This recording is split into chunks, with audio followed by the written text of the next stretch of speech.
because at that point, skill rating becomes meaningless. It says, well, we both have the same rating. So this rating system for our skill is telling us that we have the same skill rating. And yet one player is so clearly better than the other. I just think that's a significant problem. It forces you to ask the question, well, what does this mean in the first place? Why should I even play to get better? Why should I even try to get high skill rating? Because it doesn't mean anything. Because the players at the top, they're just abusing the system. And I think that things like that are so toxic to this fundamental goal of esports, this fundamental goal of improvement and mastery, that they have to be rooted out. What's going on, everybody? It's Frito here for your Overwatch, and I'm pleased to bring you another interview with a pro player. This time we're talking to LGE Jake, who's known throughout the pro scene for being a very intelligent player on how he describes and models the game, which I think something you'll pick up on immediately from hearing him talk. It quickly became abundantly clear that we're both Overwatch nerds to the point where we talked for almost 2 hours. So what I did is cut out a very concise portion of the conversation strictly about the SR system. For the purposes of this interview, I'm going to be trying my best to be the advocate for Blizzard's position and try to do my best job of reading what the SR system currently is good at and defend it as best as I can. But of course, something so complicated as this is bound to have very divergent opinions on this issue, and ours is just one of many. Jake is incredibly scathing of the SR system and gives some excellent examples about why context is all that matters. Now, my goal in covering this here today is to highlight LG Jake, because I think he's a pro player you should know about, as well as his opinions on the SR system. This is still a very new type of series from us, but we want to keep doing it, and if you want to keep seeing more interviews with high-level players about their views on the game and the community, be sure to hit the like button, as it's the most clear indication for us for the type of content we should keep making. And without further ado, I bring you LG Jake. So everybody, we're here with LG Jake. If you don't mind, could you introduce yourself to the audience? What role do you play, first of all? Hey, my name is Jake. I am the DPS player for Luminosity Gaming Evil, as well as for the Team USA World Cup team. Play primarily Genji and Soldier, with a little bit of Pharah mixed in. You have this incredibly intelligent and in-depth discussion about the SR system, as well as many other topics on your mindgames.blog. But I'd like to see where you view the SR system and the problems that it has with it. So I think real quick, I will explain, of course. The game itself tracks a hidden MMR based upon the statistical inputs that you put in your matches, and it sort of rates the expectation behind the scenes of where it matches you. And then when you perform in a game, based upon how your performance is judged against other heroes in your rank, you then get a modifier onto the skill rating that you would have got in a normal ELO system. So a normal ELO system is your team has an average, their team has an average, and then you win or lose, and there's a modifier based on that number. Whereas this system, the SR adjustment system, adds another layer of complexity on top of that, where it tries to adjust for your own performance based upon a comparison, apples to apples, to other players playing that same hero. That is so complicated, first of all. Let me say, I have no idea how I even explained that. I think I made sense. I hope I did. Correct me if I haven't, Jake, but otherwise, develop it from there and where you have criticisms to it. Best way to highlight the problems of the skill rating system are to highlight the ways in which it can be intentionally abused. I myself ran an experiment where I played prior to Top 500 releasing, I played 9 hours of Bastion only, being at the highest level of matchmaking. At the point when Top 500 released, after, probably 7 or 8 hours of Bastion, I want to say 30 or something in North America. And I'm no longer playing Bastion, but still at the same level. But my point playing Bastion was simply that because this hero is so unpopular, that simply playing it and doing exceptionally well compared to the other players playing it, because, of course, at the high level, it is the lowest picked hero. Essentially playing it and playing it well with like a high accuracy, high damage, putting out a lot of eliminations, I was able to get to this exceptionally high skill rating, top 30 with a win rate of like 52%. A lot of players will know, there's going to be a lot of Masters players out here watching this being like, well, what the heck? My win rate is 55%, 57% on my favorite hero. Why am I not getting this kind of skill rating? But essentially, the answer to that question is because I'm abusing the way the system works. Players that the system is comparing me against are at much lower skill ratings than me because, of course, Bastion is so unpopular at this level, so rarely seen, that I was able to sort of leverage that to lose very, very little when I would lose games and to gain quite a bit when I would win them. Because I knew how the system worked, I was able to play a bad hero, like a hero that is almost always a mistake to pick, almost always a less than ideal character, and yet the system would reward me for it. I just think that's a significant problem. You shouldn't be looking to do anything other than win, in my opinion, in ranked matchmaking. I mean, go play quick play whatever heroes you want, have a good time. There's no problem with that. And even in ranked, playing your favorite heroes, that's fine. It's not your responsibility to have the perfect team composition or whatever. But when you're specifically rewarding someone for picking a hero that is unpopular because it is so niche and honestly just bad in a lot of situations, it's a pretty big problem in my eyes. The only problem with your argument, Jake, is that you made a mistake in your example. See, you actually won over half of your games, which kind of almost makes your point not as strong as it could, because of course we do know that there's players out there that use this strategy and lose 2/3 of their games, but yet the boon they get during those statistical performances in the third of games that they do win somehow mathematically must keep them at the rank that they're at. And I think that's even a bigger issue, because if it was the case where you just won half of your games playing a more niche hero, I don't even think that'd be as much of a problem. But it starts to get to scary levels when we're talking about win rates as low as a third or less, and they're still able to hold a really high rank. Maybe not top 500 necessarily, but high GM and stuff. And I think that's a bit of an issue. And I do have the counter argument to that, but if you look at a tracer player, let's say, or maybe just a flex DPS player, let's say, at that same elo, to maintain that same, ultra high elo at, that top 50, top 100 elo, they're winning 60 to 65% of their games, significantly higher win rate than me, and yet they're maintaining the same elo.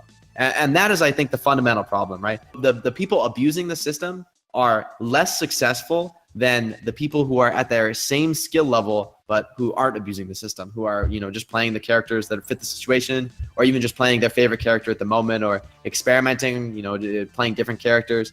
All of those hero picking patterns are punished compared to picking only one hero and refusing to pick anything else. That is, I think, the fundamental problem, that whatever SR you're at, if you compare someone at your same skill rating who only picks one hero, I can guarantee that person has a lower win rate than you do if you're picking many heroes. I've never seen a case of someone with a equivalent SR to another player, a flexible player, compared to a one trick. The one trick can always maintain the same SR with a lower win rate. I just think that's a problem. I don't think you should ban people for playing Mercy only or Torb only. I don't think you should kick them out of the game or punish them. But I do think that they shouldn't be rewarded for that. At the very least, there should be a level playing field between players who want to play lots of heroes, to want to fill what the team needs, and players who only want to play one character. Okay, I'm going to make an attempt to make some sense of this, and I'm sure it might even cause for some acid reflux as you hear me explain this, but the reason why it seems to me that they do it this way, the way the SR system works, is that it isn't necessarily intended to be a ranked elo ladder entirely. Instead, it has the goal to try to create matches where the mechanical skill set of players within a given SR is most similar. And because of that, what it does is that it doesn't allow a player who is playing mechanically very well but lose stay at a lower rank. Instead, what it tries to do is push those players up to play with players that are more akin to their skill level, so that the matches, when you play it at like a lower rank, you don't feel that you mechanically can't compete. Because of course, if there's a Hanzo who's at like GM, but with a 30-40% win rate, it requires pretty sick skills to be there. But if the game was based on winning only, and he played only for stats basically, is the point of the matter, and doesn't win, he would be pushed down into a rank where he would mechanically overwhelm those players and make it harder for them to play and make them feel like they can't progress in the system. Like, why do I have to play against this Hanzo guy who can shoot me so freely, right? Instead, why doesn't he have to go play players more akin to his skill level? But the game should be about winning, theoretically, but the problem is matchmaking itself is assumed to be unorganized, so players individually want to be ranked based upon their individual skill and be able to compete among players among their individual skill. And I think undoubtedly the SR system now actually does a pretty decent job of doing that. Now, you can plus or minus say something is radically out of whack when, and there's some outliers, maybe Mercy you might say is a good example, but a player like yourself, whether you're in top 30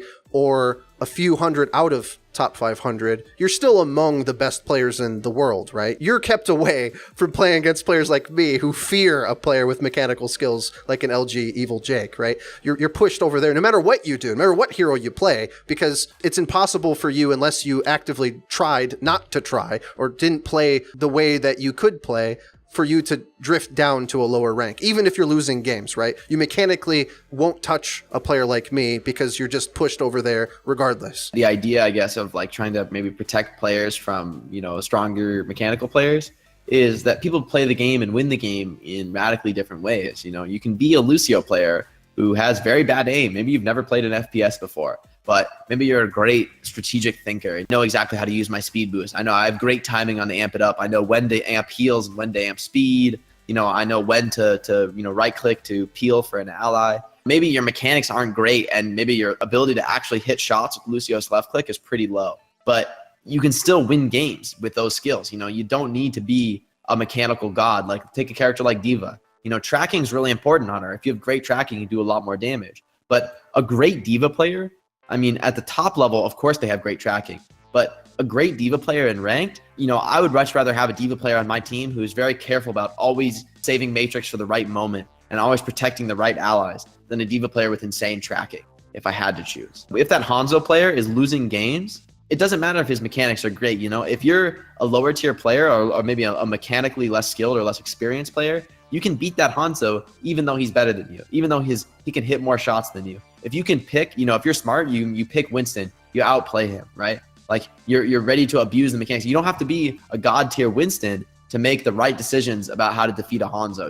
It's just about playing your shield and playing that positioning game. Even though that's arguably easier than the Hanzo hitting, crazy headshots, I don't think it makes it any less valuable of a skill. It'd be like matching Quake players based on who had the highest LG accuracy, as opposed to like which players can manage items well. If you look at players like Rafa, one of the most winning Quake players of all time, was never really thought of as like the strongest mechanical player in the game. Obviously impressive, obviously, an incredible talent, but there's always been players who have been more impressive on a certain weapon or another than Rafa was. But he wins time and time again, not by threatening them and forcing them into, intense 1v1 aim duels, but by constricting the map, by controlling items, and by out-strategizing them. And I don't think that you should reward players who are very mechanical and who don't think too much over players who are very strategic and maybe less mechanical. I think people win the game in different ways, and the only way to make a fair system is a system that doesn't care how you win the game, that doesn't say this is the right way to play, this is the wrong way to play. Because right now, if you're playing and you're getting great stats, the system's saying, good job, keep doing what you're doing. But in an esports context, they couldn't be less relevant. No one cares what your damage is in an esports context. Are you out of position and dying at a key time and losing your team a point? That matters a hell of a lot more than whether your accuracy is 2 or 3% higher. I would say that the system just has to be unbiased about how different players approach the game. Different people are going to do things in different ways, and that the system must be objective and sort of look at that all on a level playing field. Wait, Jake, I hear what you're saying, but I have gold damage, so you're wrong. Of course. Didn't you know that trumps all arguments? Haven't you heard that? All right, if you have gold damage on the support, then you can flame your teammates. That's the rule. So, okay, how about the situation where you're playing sick, and I think there's maybe some debate whether that's always the case or not, but you think you're playing sick, and maybe you are, and your teammates don't perform well enough. Should you lose as much SR as they did? Is that fair? Yep, because if you're a sick player and you're consistent and you're playing at a high level, some games you will get unlucky. You will play a big game and have, big plays over and over and over again, and you'll lose because your teammates made big mistakes, and those mistakes were more impactful than your big plays. And that doesn't feel good. That doesn't feel good at all. And I think part of the reason Blizzard implemented the performance aspect of SR is because they want to reduce that bad feeling. They want you to be, you played really well, so even though you lost, we're not going to take too much SR because we know you played well. And while, I have a lot of sympathy for that, I've been in the exact same spot myself many a time. I just think that the only answer to that is to just play enough games to where your SR actually, comes out, right? Like if you're a consistently strong player and you're having consistent game after consistent game, guess what? You're going to win more often than a player who is less consistent and who does less damage. I mean, there's going to be games where you have 6 players who refuse to get off DPS And that's just unlucky, honestly. But the reality is that every player, no matter what you're doing, is going to have the same incidence of those games. The one thing I think is a particular problem is that right now the system has no means by which to reward players who have the specific skill of being really intelligent about composition decisions. Right now, it doesn't really matter. The system doesn't really care what you play, right? There's no reward for a player who knows exactly what hero to pick in exactly the right circumstance. That kind of skill in the game is not something you can measure statistically. You can't map to the percentage times in which you picked Winston in the right scenario and bing, bing, bing. Oh, here's an SR point, right? Like, the system can track things like accuracy or, kills per ultimate, but these things can never measure your decision making, your choices about when to switch heroes, and these things can be just as, if not more impactful to actually winning games as, having a high accuracy. So I would say any system that is going to prioritize statistics is a system that's going to miss the full story. Overwatch is an incredibly complex game. I think the problem is that it's so hard to get an accurate picture of the game from statistics that it's not even worth trying. You take a character like Winston. If you're doing the most damage technically possible on Winston, you are 100% playing wrong. You're probably taking way too many heals. You're probably playing too aggressively, and you're probably not making enough space for your allies. You're probably actually costing your allies space. So if you're just playing for maximizing damage, or let's say Mercy, you're just playing to maximize the number of players rezzed, you're not playing to win the game. And I think at the end of the day, that's a really frustrating feeling for some players when their teammates aren't playing to win, but rather to maximize their statistics. It doesn't feel very, very rewarding when every player is sort of this individualistic mindset of like, well, it's fine because as long as I do a ton of damage, I'll be fine on my SR. I won't lose too much. At the end of the day, I'd like to see a system that doesn't bias the ways in which players win and, allows people to sort of creatively explore the game however they'd like. But what would happen to the players that do only want to play one hero? Wouldn't it undoubtedly mean, especially when they're off meta, mean that there were certain heroes that would never reach certain ranks because they just physically wouldn't perform? Wouldn't that sort of disincentivize players to play the game when the character they want to play can't get to a certain rank? I don't think there's even a character in the game that makes it actually unachievable. I do think if you're going to play Torbjorn only, it's going to be a lot harder to make it to the top 500 because it's just a hell of a lot harder to win a ton of games playing only one character, especially when it's as one-dimensional as something like Torbjorn. But I also don't think that if you're someone who wants to play only Torbjorn, I just think that that's something you're going to have to live with. If you're pissed off because you can't get Grandmaster because you can't win many games, I think you're just going to have to deal with it or maybe pick another hero. I don't think everybody has to make it to Grandmaster. You'll have plenty of flex players right now that are trying their very hardest and maybe winning a lot of games. But because they're flexing to so many heroes, they're never able to achieve the really impressive statistics that are required to actually rank up in skill rating, over a long period of time. And I think for me, it's a much bigger problem that players like that are being suppressed than it is a problem that players who refuse to engage with hero swapping would be, having lower skill rating. I think that if you don't want to engage with hero swapping, that's fine by me. You do you. But if you're losing your team games because of it, I don't think there should be any special treatment. Earlier, you spoke about a term that I think we can develop a little bit more on in context, of course. I've had many discussions with people, other YouTubers even, about this subject in particular. And one thing that I think gets posed often in the community's mind, at least, is that the blind statistical collection that Blizzard does behind the scenes could potentially, in theory, track everything that matters. It could somehow track context. I disagree. And why is that? I don't think the technology is there yet, personally. What do you think it would require to do so? I mean, I think the fundamental challenge with things like statistics is there's things that it's like, I can't even imagine how you would track this. Let's say you're a McCree player, and let's say you're a really smart McCree player. So you've been counting the enemy Genji's ultimate, and you know that he has Dragon Blade, and you know that this is the last fight of the round. So in order to win the round, you hide in a corner, you flashbang the Genji, you right-click him, and you instantly die for your troubles because the whole team's around him.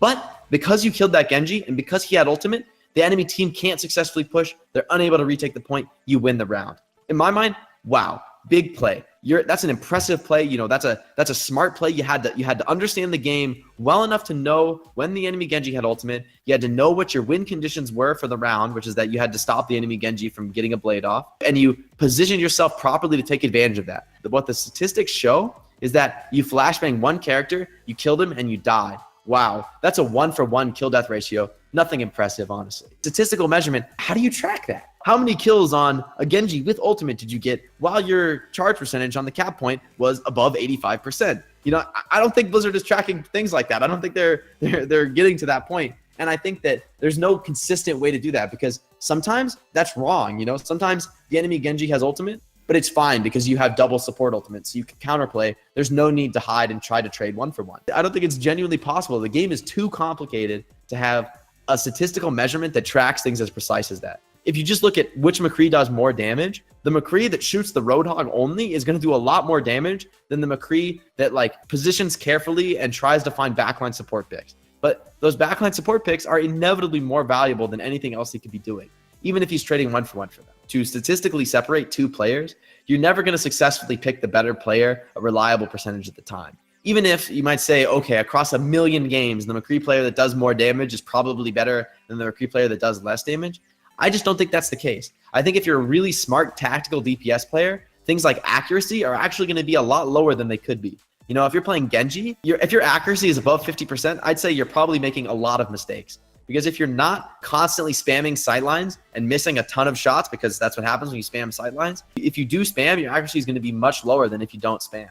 But obviously spamming is the right decision because there's no cost. So track things like accuracy, damage, kills per death, kills per ultimate.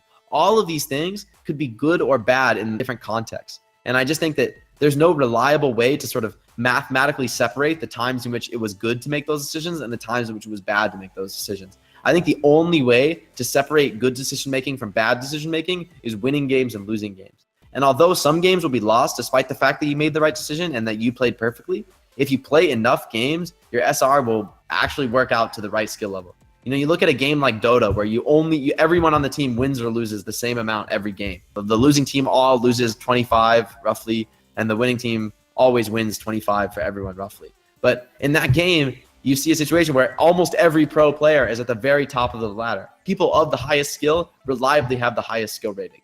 Right now in Overwatch, you'll see people who have no hope of ever being on a professional team because they're just not smart players. They're not good players, and yet they're already pushing the bounds of the top skill rating system. Some of these players abuse six stacking. Some of these players abuse one tricking. Any system that doesn't prioritize wins or that doesn't sort of exclusively look at wins is going to miss things, and it's going to maladjust the rank system. What's the point of having a rank system if you're not picking out the best players with it? Now there you transitioned into a point that you made on your blog that I think is actually very interesting. Now, to some degree, the system that tracks mechanics surely would be able to find very good mechanical players. So why would it be the case that a system that tracks you based purely on what you can do in the statistical department not translate into pro play? Wouldn't the system find the strongest individual pro players? Like, for instance, I think Effect from Envious is from straight out of matchmaking in Korea. I mean, if you look at the very, very, very, very top of the ladder, you know, you look at like top 10, okay, almost always all 10 of those people are going to be pro players.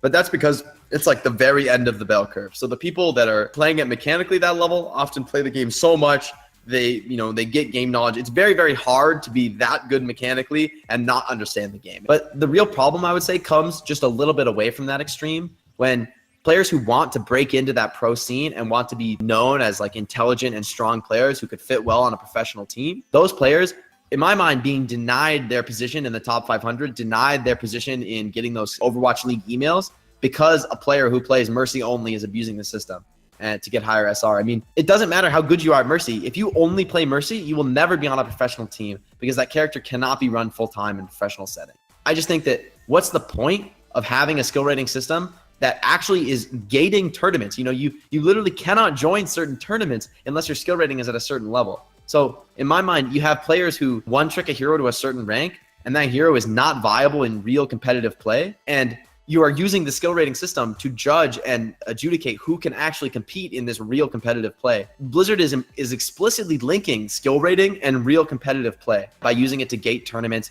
and by using it as a means to like scout players for the Overwatch League.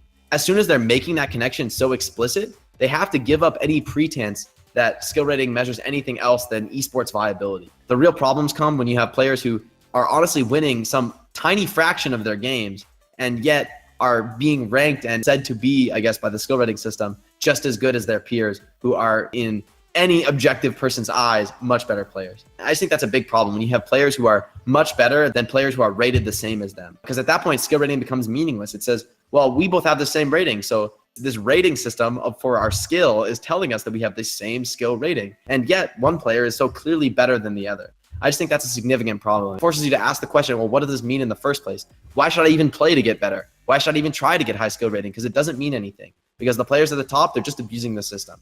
And I think that things like that are so toxic to this fundamental goal of esports, this fundamental goal of improvement and mastery, that they have to be rooted out. If you could lay out your ideal SR system, what would it entail? And especially the places where it's different than the one we have now. Solo SR, party SR. Basically, if you're in a party, your wins and losses affect party SR. Solo SR remains completely unchanged. If you're by yourself, it's solo SR that goes up and down. Top 500 should only be by solo SR so that very, very top players are motivated to play solo, so that at that point, the ranking system becomes very individual and very much about rating the best players to decide, who's going to get these invites to the Overwatch League, because that makes or breaks someone's career. And I think at that point, it's more important than party queue or wanting to play with your friends, because at that point, it's a career. It's not, about just playing with your friends as a hobby. Other than that, I'd like to see no performance SR games. I'd like to see all SR wins and losses predetermined prior to the match occurring. If you're a team of 4,000 average and you beat a team of 4,200 average, you deserve more points than a completely even win. But I don't think it should be based on some statistical measurement of your contribution to the game, because I just think that those statistical measurements are inevitably bad. And I think if you have those things, you have consistent SR gains and losses across a team, and you have a differentiation between solo and party MMR, or just, forced solo queue. I don't think they're going to do that. So I think that the split MMR system is a better system, at least. I don't think that players should be punished or rewarded for the ways that they approach the game. I think that the only way to have a truly objective system is to just isolate wins and losses, Ultimately, this is a game with objectives, and you win when you cap the objectives. Nothing else. I don't care what your McCree accuracy is. If you make stupid decisions all the time, you shouldn't be rewarded. If you're dying at key times and teams losing games because of it, that's unfortunate. But I say your skill rating should reflect that. It shouldn't reflect anything else. Does skill rating matter? Sort of.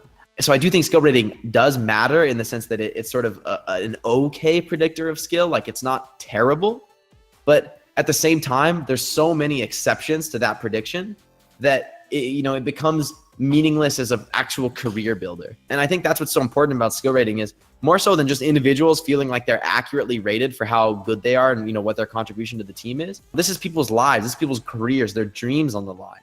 And when you have a top player, a really intelligent, flexible, cooperative player who really has potential in the esports scene, but who it doesn't have an exceptionally high skill rating, I would argue that's a much more significant problem than anything else in the system, because you're having players who, in my opinion, deserve a shot at the professional scene, but aren't getting it because of the way the skill rating system is structured. Guess what? The players who are being artificially inflated don't get the shot either, because when I see a Mercy player at 4,700 elo, I'm not impressed, honestly, and I'm not thinking about giving that player a tryout. I think that ultimately the skill rating system has to be simplified, and it has to get rid of these easily abusable mechanics in order to really open up the potential for undiscovered players to make it out of the pro scene. Jake, man, it's been a blast talking to you. Please let the viewers know where to find you on all your social media, when do you stream, and anything else you want to shout out. You can check out my stream at twitch.tv/Jake_Overwatch. That's the full word, Overwatch. I stream a little irregularly with the pro schedule, but I try to stream quite a bit. So if you follow me, you can catch me whenever. I also have a Twitter under the same, at Jake_Overwatch, also the full word. You can follow me there.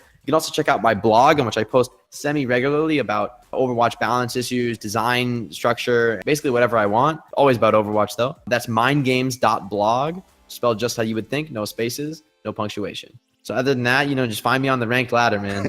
If we could touch there. Maybe if I start playing Mercy, I'll find you. Yeah, honestly, you've got a pretty good shot. All right, man. Thanks. Well, guys, that was sure an intense conversation. Emotions are high, and I'm sure many of you have opinions on the things that we spoke about here today. Leave them in the comment section down below. I'd love to read them. This is a conversation that's been going on since the SR system was announced. Blizzard has gone back on other ideas before, and this might be one that they do again, though I don't have much confidence in that being the case. I think instead, they're going to continuously try to tweak it so that outlying examples don't get exploited, But ultimately, no matter what they do, I think there always will be ways to manipulate this system when it's set up this way. But there's always Face It around the corner, we hope.